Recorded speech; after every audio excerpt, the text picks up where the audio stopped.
It's Moohoo again. Mr. Ditch is so nice. He let me get a social media account. I think it's called like Twitter or something like that. But I'm going to start to share with all my cow friends. I first have to figure out how to type without fingers, but once I do that, I'm going to be ready to go. But I think there's things I need to learn about sharing information online. So hopefully Mr. Ditch can help me learn that. Here we go. All right, thanks, Muhu. Yeah, that's exactly what this lesson is going to be about. Is just more about sharing things online. And you're all like in fourth grade now, and even Muhu's getting a social media account. So even if you don't have TikTok or you don't have Facebook or you don't have Instagram or whatever, you probably will in the next few years, maybe by 8th, ninth, 10th, 12th grade, depending on how the world's moving. And either way, you're seeing people on YouTube, and your parents probably have social media, and you can text each other, a lot of you, and you can use chat rooms. So all of this applies even if you're not like a full blown social media person yet. And just to be clear, my kids aren't either. Even my eighth grader, he has a phone and he can text, and he's on some things like games where you can talk online or maybe chat rooms, but like he's not on any of the social media accounts because I just think he's too young for that. But it's never too early to learn. So if a cow like Moohoo can learn, we can all learn. Here we go. Let me shrink myself out of here. So this lesson is number 3 of using Interland to learn about internet safety, or what some people call digital literacy. So if you're literate, it means you're well read, like you're a good reader. But digital literacy means that you are very strong and good about how to use things that are digital or online, like the internet.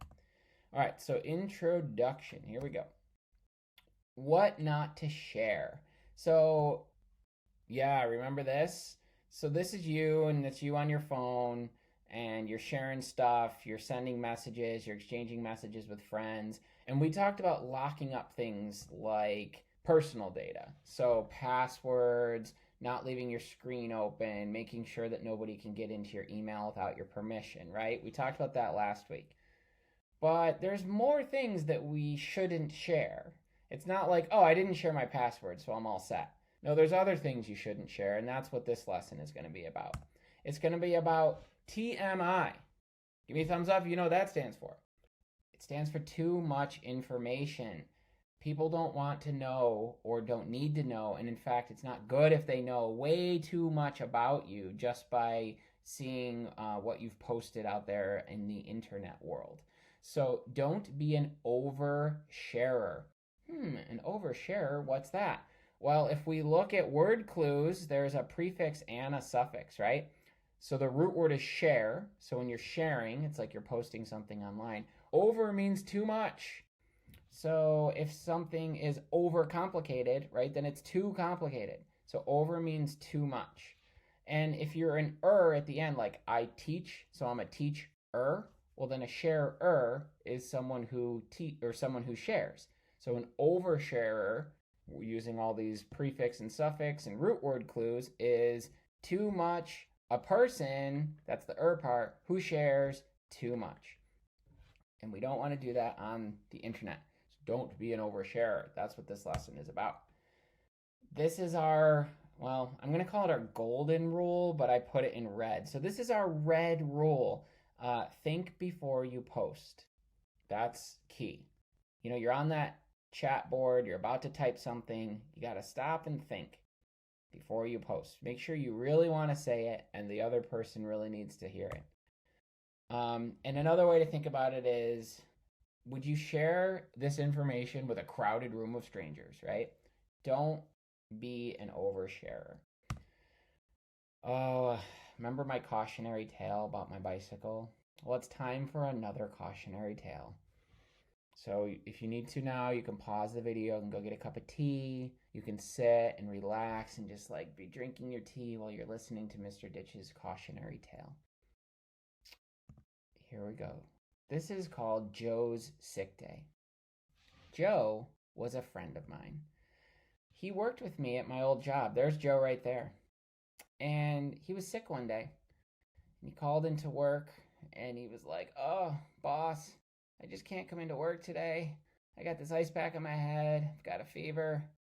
I'm drinking tea. I'm covered in a blanket. I got the chills. It's so warm. I'm sweaty. I don't feel good at all. I can't come into work."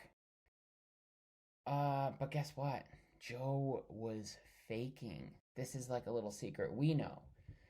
He's like, gets off the phone. He's like, "Sweet. Boss totally bought it. I'm getting a sick day from work, even though I'm not really sick." Win, right? Well, not so fast. Because Joe, later that day, that's what the arrow is for. What did Joe do next? Oh, well, that little bird means Twitter. So Joe went on Twitter. And Joe posted this picture.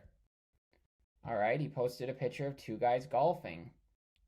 Why? I don't know. He's homesick and he posted a picture of golfers. But look what he wrote near the picture. "Great time golfing with my bros today. Totally fooled our bosses. Hashtag sick day." Yeah, cool. He wanted to tell all of his friends that he faked sick and lied to his boss and told them that he was sick when he was actually going golfing with his friends. So here's the problem. One of Joe's friends is one of Joe's coworkers. Joe's coworker was mad at Joe for being sick that day because Joe's coworker had to do all the work. And Joe's coworker went into the boss's office and showed him this tweet. So now the boss knew that Joe was just pretending and not telling the truth. Just so you know, in this story, I was not Joe. This really was somebody else, but it was someone I worked with that did this. And by the way, this kind of thing happened more than once. This was just one of the times. So Joe thought he was super smart. "I'm going to trick my boss. I'm going to show off to all my friends that I faked sick," and actually ended up getting in trouble with his boss for not being honest. Luckily, Joe did not get fired, but Joe learned an important lesson about what not to share on the internet, right? Okay, don't be like Joe. Don't be an oversharer. Another thing you have to think about on the internet is your reputation.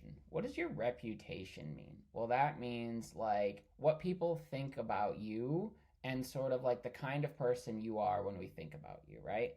So you want people to know the real you, not like some version of you that isn't real, right? So we get into this thing called a footprint versus a digital footprint. So let's look at a real footprint. So somebody walked on the sand, right? And they walked and they get a half a mile up the beach and they're like, no one will ever know I was here. But actually, look, they left behind footprints. These footprints will be here for a long time. People will know that somebody walked through this area. Well, in the digital world, there's a thing called a digital footprint. And what that sort of means is you posted some stuff online and you figured, no one will ever see it again, right? But we've already talked about this before, like in our email lessons, that they sort of last forever because you've put it on Instagram, you've put it on TikTok, it's out there, you've texted it to a friend. You can't really take it back, right? It's like you left your footprint there. So here's this girl over here, she's typing all this stuff, and notice this is sort of in the shape of a footprint. She has sort of left all of this information out there in the world behind her. It's not gone. So just like when you walk through sand, you leave tracks. When you put stuff on the internet or you text your friends, it leaves tracks. People can see it later, long after you thought it was gone. That's what a digital footprint is. Well, how does this have to do with your reputation or like what people think about you? Let's take a look. All right, so here is our friend, and this was actually, some of you were in on this lesson when we talked about it, but a classmate of yours shared that their mom needed a babysitter and like got some recommendations for like maybe a girl that was like about college age and was going to be a babysitter for their family. Perfect. Sounded nice, right? Well, the mom saw online that the girl had left some footprints on the internet and went on something like maybe Twitter or something, and looked back and saw this posted on the internet from this girl that wanted to be their babysitter. She wrote, "Ugh, babysitting is the worst. Kids are so annoying." So, do you think you would hire this person to be your babysitter when they said that kids are annoying and babysitting is the worst? Probably not. Now, it's quite possible that this college girl is a great babysitter and maybe just had a bad day that day. Maybe she was kind of joking. She doesn't really think babysitting is the worst and she loves kids. But she posted this maybe because she was frustrated or she was trying to be funny. And maybe she posted this a year ago, right? But even still, if I'm looking to hire a babysitter and I see this post, even if it was from a year ago, there's a chance that I'm not going to hire them. So her reputation is that she thinks kids are annoying and babysitting is the worst because that's what she posted. So you've got to be careful because she left a footprint and might not get hired as a babysitter. Be careful what you post. Think before you post it. Don't be an oversharer. All right. One other thing that can happen that is very real is it's easy to get jealous of people on the internet. And when we meet someone in real life, we get to know them, we know a lot about them, we can talk to them, and we know their whole person, right? Like we know a lot about them. When we see just what they tweet, or think of some of the YouTube stars that you all watch, right? Do you really know that person as a whole person, or do you just know what they show you on YouTube? So you got to be careful of not getting jealous of them, right? Let me give you an example. So there's this thing called framing, and you might only see what's in the frame. So a YouTube star, you only see what they show on YouTube. You don't know what the rest of their life is like. It might not be as great as it looks on YouTube. So framing, here's an example. Let's say that somebody posted, they're cartoon pictures, but you have to pretend that they're real people. Say somebody posted this picture. You're like, wow, look at this. Timmy is sailing on a ship across the ocean. I am so jealous of Timmy right now. Look at that ship sailing. He's amazing. That's what he showed you. But what was really happening is this. Not that. What was really happening is this. Oh, that's a very different story. I didn't have all the information, right? Timmy wasn't sailing across the ocean on a ship. Timmy is playing with a boat in the bathtub. So now I'm not quite as impressed, am I? He didn't show me. He just showed me what's inside a small frame, not the whole picture.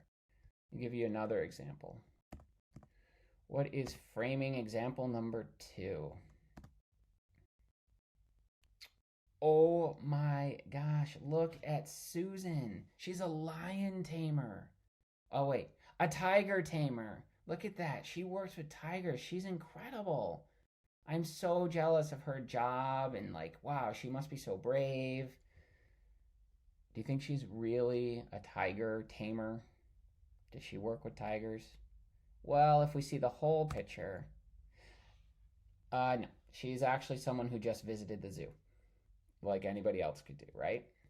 So you got to see the whole picture, and we don't often see the whole picture of what we see on the internet. We just see what people want us to see. So we have to be careful not to get jealous of somebody like, oh, their life is so amazing, when you don't see the whole picture. Another example. We're going back to our babysitter, right? But now she's not a babysitter anymore. Let's pretend that she's another student of yours, right? And she put something like this out there.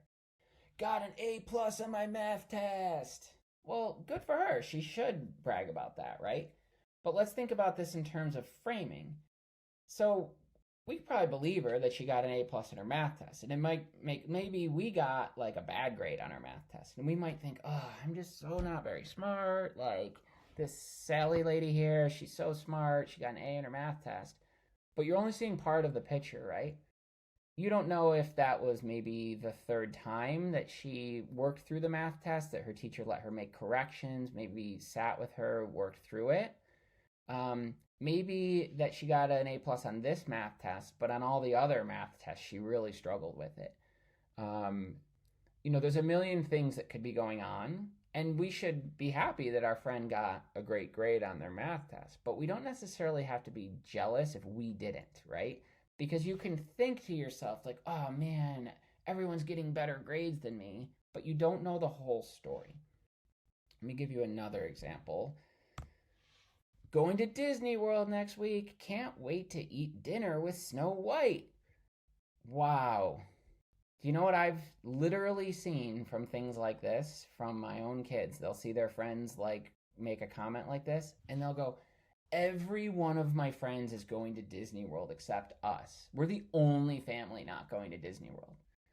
Well, good for Sally, she's going to Disney World, right? But that doesn't mean that every other kid in the world is going to Disney World. It just means that Sally is. And it's easy to get jealous and think like, oh, Sally gets to travel and I didn't get to travel. But you don't know what the rest of Sally's story is, right? Maybe that's the only time she's ever traveled in her whole life. Good for her. Maybe she won a prize. And remember too that maybe there's 30 other kids in her class who aren't going to Disney World. So it's not that everyone's going. So you got to be careful of how you interpret people's messages because you got to think about what's outside the frame that I'm not seeing. Again, we could reply to this and be like, that's awesome, good for you, you're going to Disney World, that sounds great. But we don't want to think like, oh, her life is better than mine because she's going to Disney World. Because she's only telling you the good stuff, right? She's only telling you that she got an A+, that she's going to Disney World. She didn't tell you some of the other things that are challenging for her in her life. So you got to think about that frame idea. All right. Let's go back to just review quickly about oversharing. Go back from the framing thing. Yeah. So we don't want to share information that we don't want people to see, right? Like for instance, we don't want people to know that we secretly hate babysitting, even though we want to be a babysitter. We don't want our boss to know that we were pretending to be sick, right? So we got to avoid what we share. And we got to make sure it goes to the right people. Let me go to get through all this again. All right. So that's where Interland's going to come in. So you're going to play Mindful Mountain. It's the blue one in Interland. And what this one is mostly about is it gives you some things that you're going to share, and you're going to want to make sure to share them with the right people. So, like, maybe you wanted to share with your friend that you were frustrated about babysitting, but that probably wasn't a good idea to put that out for the whole world to see, right? Like, it's okay to share that you had a frustrating day babysitting, but you got to be careful who you share it with, and that's kind of what this Mindful Mountain thing is about. And you also have to be careful that things that you thought you were just sharing with your friend might end up getting read by somebody else. Kind of like my friend who shared his golf picture. He didn't think his boss would see it, but then his friend showed his boss, right? So you got to be careful what you put out there. All right, so for your independent work for today, it will be doing the Interland Mindful Mountain and then going to your exit ticket, which is a little bit more like a reflection. There's a couple multiple choice questions on there, and then there's these 3 things here. I want you to think about a good thing about sharing on the internet, right? Because I'm making it sound like it's all bad and scary, but there's lots of positives about it. It's why we do it, right? And then think about a possible problem that could come up from sharing on the internet, and then a way to avoid those possible problems. So those are going to be like your 3 writing prompts, and I'm only expecting a couple sentences on each, maybe 4 or 5 sentences to respond to each prompt. All right, now Muhu is going to share what she learned today. If you have any questions, feel free to email me or join me at our Friday ELA meeting, and we'll go over it then. Otherwise, I hope you all have a great week.